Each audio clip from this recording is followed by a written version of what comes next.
नमस्ते। इस एक्सप्लेनर में आपका स्वागत है, जहां शेयर बाजार को पूरी तरह से डिकोड किया जाएगा।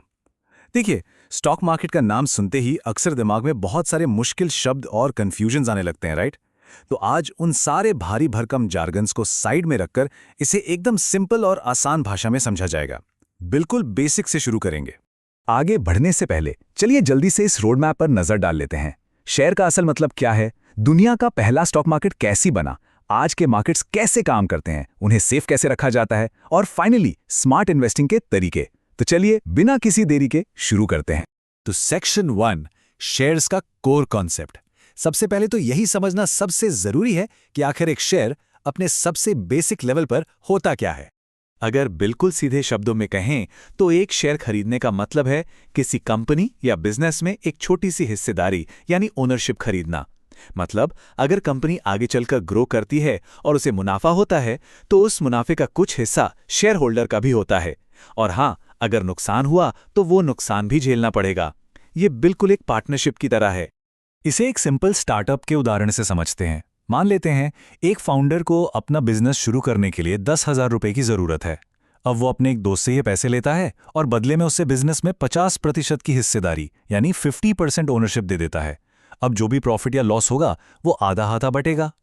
सच बताऊं तो शेयर बाजार भी लिटरली इसी तरीके से काम करता है, बस फर्क सिर्फ इतना है कि वहां एक दोस्त की जगह पूरी दुनिया होती है और स्केल बहुत बड़ा होता है। सेक्शन 2। अब ये ग्लोबल स्केल वाली बात कहां से आई, इसे समझने के लिए हमें इतिहास में थोड़ा पीछे, करीब 400 साल पीछे जाना होगा। दुनिया का पहला स्टॉक मार्केट कैसे बना था? बात है 1600 के दशक की। डच ईस्ट इंडिया कंपनी जैसी बड़ी कंपनियों को नए व्यापारिक रास्ते खोजने के लिए अपने जहाज दूर दूर देशों में भेजने पड़ते थे। अब ये समुद्री यात्राएं बहुत महंगी तो होती थी, पर साथ ही बेहद जोखिम भरी भी होती थी। मतलब आधे से ज्यादा जहाज तो या तो रास्तों में ही खो जाते थे, तूफानों में टूट जाते थे, या फिर समुद्री लुटेरों द्वारा लूट लिए जाते थे। इतने बड़े रिस्क को कोई एक इंसान कैसे उठा सकता था? इसलिए कंपनियों ने बंदरगाहों पर यानी डॉक्स पर आकर आम लोगों को खुले तौर पर इन यात्राओं में पैसा लगाने के लिए इनवाइट किया।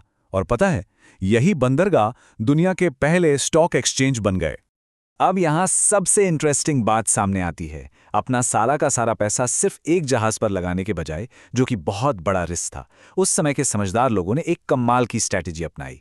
उन्होंने अपना पैसा 5 से 6 अलग अलग जहाजों पर लगाना शुरू कर दिया।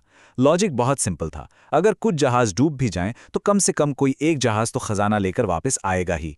और यही वो सिंपल रिस्क मैनेजमेंट का तरीका था जिसने आज के मॉडर्न शेयर बाजार की नींव रखी।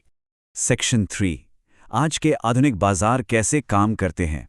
समय के साथ वो पुराने बंदरगाह तो पीछे छूट गए और उनकी जगह ले ली है आज के बेहद एडवांस्ड और ग्लोबल स्टॉक एक्सचेंजों ने। आज के मार्केट में ये समझना बहुत क्रूशियल है कि आखिर शेयर्स की कीमत को कंट्रोल कौन करता है। देखिए, 2 तरह के मार्केट्स होते हैं। प्राइमरी मार्केट में कंपनी पहली बार अपने शेयर्स बेचती है और वहां कंपनी खुद एक प्राइस रेंज तय करती है। लेकिन उसके बाद आता है सेकेंडरी मार्केट, जहां आम निवेशक उन शेयर्स को आपस में खरीदते और बेचते हैं। यहां ध्यान देने वाली बात यह है कि सेकेंडरी मार्केट में कंपनी का कीमत पर कोई कंट्रोल नहीं होता। शेयर की कीमत पूरी तरह से डिमांड और सप्लाई के बेसिस पर हर सेकंड ऊपर नीचे होती रहती है। इन मार्केट्स का स्केल आज कितना बड़ा हो चुका है, इसका अंदाजा भारत के बॉम्बे स्टॉक एक्सचेंज यानी BSE के इस अकेले नंबर से लगाया जा सकता है। आज की डेट में वहां करीब 5400 से ज्यादा रजिस्टर्ड कंपनियां मौजूद हैं। और वहीं दूसरी तरफ अगर नेशनल स्टॉक एक्सचेंज यानी NSE को देखें तो वहां भी लगभग 1700 कंपनियां लिस्टेड हैं। ये नंबर सच में बहुत बड़े हैं। अब एक प्रैक्टिकल प्रॉब्लम आती है। रोजाना इन हजारों कंपनियों के शेयर्स को ट्रैक करना किसी भी इंसान के लिए लिटरली इम्पॉसिबल है। और इसीलिए सेंसेक्स और निफ्टी जैसे इंडेक्स बनाए गए हैं। सेंसेक्स BSE की टॉप 30 कंपनियों का और निफ्टी NSE की टॉप 50 कंपनियों की कीमतों का एक एवरेज ट्रेंड बताता है। एक तरह से ये पूरे मार्केट के लिए एक थर्मोमीटर का काम करते हैं। और इसी थर्मामीटर ने दिखाया है कि कैसे सेंसेक्स पिछले 50 सालों में बढ़ते बढ़ते 40,000 के आंकड़े को भी पार कर चुका है। अब आते हैं सेक्शन 4 पर। बाजार को सुरक्षित कैसे रखा जाता है। जाहिर सी बात है, जहां इतना सारा पैसा इन्वॉल्व हो वहां धोखाधड़ी करने वाले लोग तो आएंगे ही।